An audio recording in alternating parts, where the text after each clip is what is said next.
33 grams of sugar. Before breakfast, before 9 a.m., before your body has a single thing to slow it down. That is what's in the Starbucks drink that millions of people have filed under sensible everyday order. And the swap the wellness industry spent 3 years pushing as the smarter, cleaner, more conscious alternative? A 2020 peer-reviewed study found it can spike your blood glucose higher than the drink you replaced, as almost no one in health content is talking about that finding, because it dismantles an entire category of sponsored recommendations from people who were paid by the brands that made the product. 8 drinks. The actual data behind each one. 2 that are genuinely fine. Exact order included.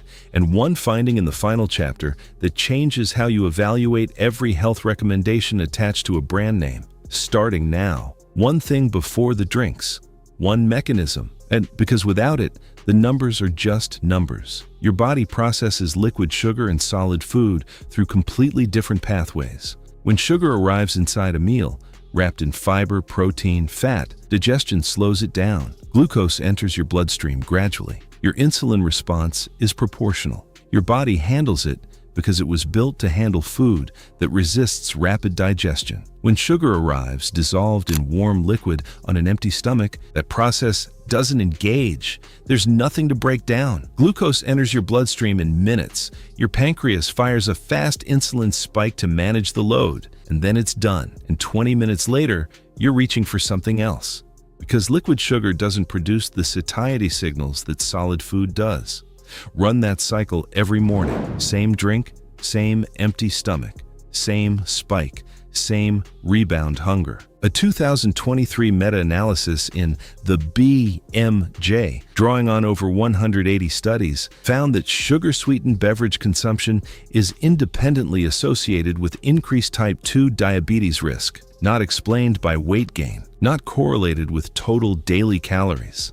The repeated glucose spike pattern itself is what the data identified as the mechanism. That mechanism is worth billions annually to companies that built their product lines around it. Keep that context in mind. Drink 1, the caramel macchiato. 33 grams of added sugar. Grande, before breakfast. The FDA's recommended daily limit for added sugars is 50 grams. 1 caramel macchiato puts you at 66% of that before you've eaten anything. On an empty stomach, in warm liquid, that glucose hits like 8 teaspoons of table sugar consumed directly. Here's what makes this one worth leading with. It's not the worst number on this list. It makes the top because of how precisely it has been positioned to feel like the reasonable middle ground. Espresso-based, Italian name, layered presentation. The drink looks like a considered choice. The 33 grams of vanilla syrup and caramel drizzle are not incidental flavoring. They are what the product actually is. The espresso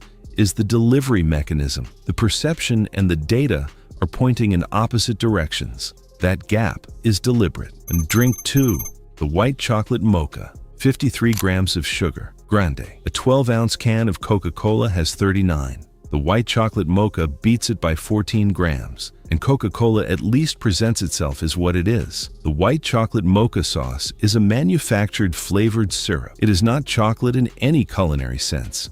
It's sugar, fat, and flavoring engineered to taste indulgent while being categorized in the consumer's mind as coffee rather than dessert. 1 mental category change. That's the entire strategy. Drink 3, the pumpkin spice latte, and the reformulation story. Nobody tells 50 grams of sugar. Grande. That alone puts it at the FDA daily limit before breakfast. But the more revealing detail here is not the sugar number. It's what happened in 2015. For years, the PSL contained no actual pumpkin. Consumer advocates and food journalists called it out publicly. Starbucks reformulated. They added pumpkin puree to the sauce. The Institute of Food Technologists noted at the time that the change was largely imperceptible to consumers, meaning it didn't meaningfully alter the flavor. What it did alter was the ingredient list.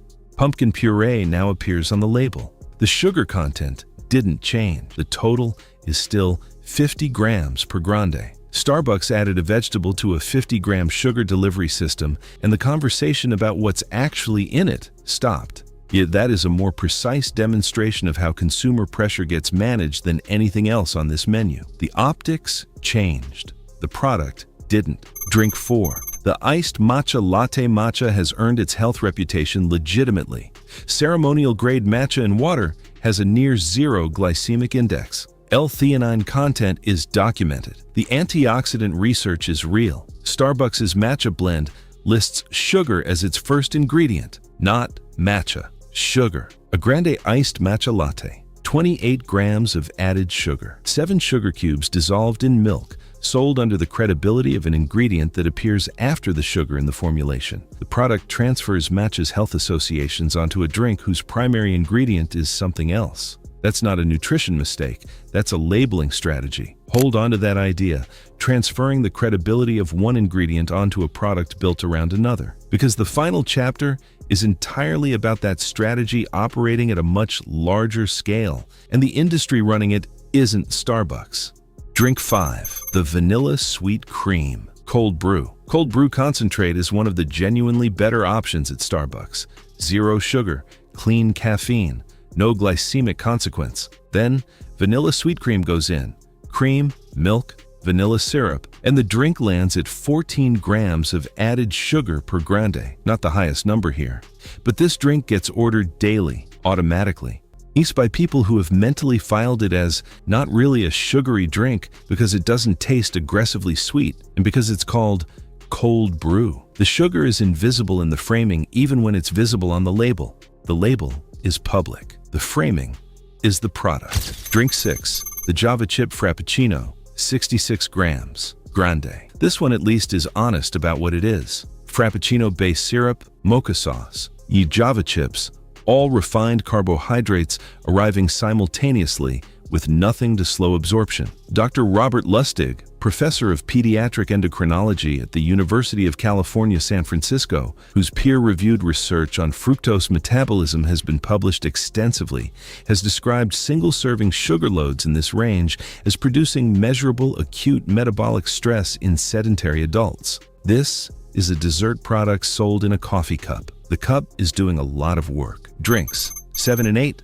The Dragon Drink and the Pink Drink. 19 grams and 24 grams respectively. Not the highest numbers on this list, but these two carry the most strategic positioning of anything here. They are marketed through Starbucks' own channels and through years of organic social amplification as the lighter, fresher, health-forward alternative. They photograph well. They perform on platforms where health and aesthetics overlap. They became the default swap for people genuinely trying to make a better decision. Someone moving from a caramel macchiato to a pink drink to reduce blood sugar impact is not making a meaningfully different glycemic choice. The postprandial glucose response is not dramatically improved. What changes is not the biology. What changes is the feeling of having made a responsible decision. That feeling is worth more to a brand than a marginal reduction in sugar content. Now you know what it's worth to you. The oat milk swap. This is the one. For 3 years, this recommendation has circulated across health and wellness accounts with complete confidence.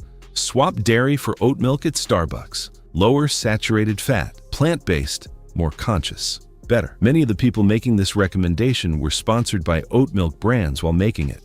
The disclosure was usually there, in small text, at the bottom of the post. And the recommendation was wrong. Not in theory, in the peer-reviewed data. Here's what the research actually shows. Whole oats are a moderate glycemic food because of their fiber content. The fiber creates a physical matrix that slows starch digestion. Glucose enters your bloodstream gradually. That is the biological basis of oats' health reputation. It is real and documented. Oat milk is not oats. Manufacturing oat milk requires enzymatic hydrolysis. Enzymes break down complex oat starches into shorter carbohydrate chains that absorb rapidly. The fiber matrix is gone. The slow digestion structure doesn't survive the manufacturing process. What remains is a liquid that absorbs fast. A 2020 study published in the peer-reviewed journal Nutrients directly measured postprandial glucose response from oat milk versus whole milk in healthy adults. Oat milk produced a higher blood glucose spike. The Oatly Barista Edition, the specific product used in Starbucks locations, carries an estimated glycemic index of 60 to 70. Whole milk sits at 30 to 40. When you order a drink that already contains flavored syrup and substitute oat milk, believing you've made the smarter call, You have, in many combinations, made the higher glycemic choice, the most widely circulated Starbucks health modification, shared across millions of posts, recommended by influencers with genuine audiences who trusted them, can measurably worsen the blood glucose outcome it was marketed to improve. This is the same mechanism as the matcha latte, a real health credential. Oats have genuine nutritional value, transferred onto a processed derivative that doesn't share the same biological properties. The credential is legitimate. The transfer isn't. That's worth a comment.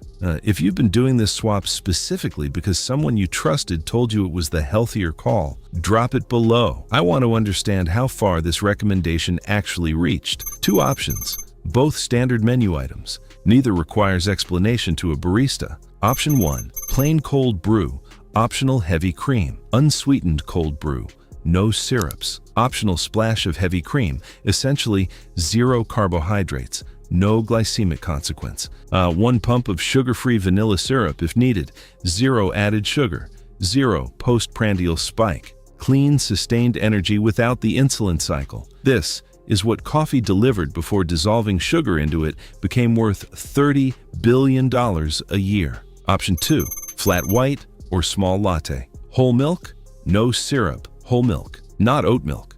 The protein and fat in whole milk slow lactose absorption in a way that enzymatically processed oat milk cannot replicate. A double-shot flat white with whole milk and no syrups contains approximately 9 grams of naturally occurring milk sugar, 0 added sugars, and a modest glucose response your body manages without consequence. 9 grams of natural sugar versus 53 grams of manufactured syrup. That choice is available to you every time you walk into a Starbucks. Now you know exactly which one it is. 1 pumpkin spice latte doesn't change your metabolic trajectory. A 2022 review in Diabetes Care was specific. It's chronic, repeated postprandial glucose spikes, not isolated occasions, that are associated with the progressive development of insulin resistance. The occasional treat is not the data problem. Here's where frequency becomes concrete. A daily white chocolate mocha, 53 grams of added sugar per drink, adds up to roughly 19,345 grams of added sugar over a year. That's nearly 43 pounds of added sugar, delivered in warm liquid, before breakfast, every morning, while the person drinking it thinks of it as coffee. Swap that daily order for a plain cold brew, and that number drops to 0. Not because the treat disappears, because the default changes. One thing you can do right now, open the Starbucks app, tap your current order, find the added sugars line. Not total sugars, added sugars specifically. That number is what was engineered into the product. It takes 20 seconds. After you see it, you can't unsee it. If you're managing insulin resistance, prediabetes, or type 2 diabetes, bring this research to your doctor. This is a starting point, not clinical guidance.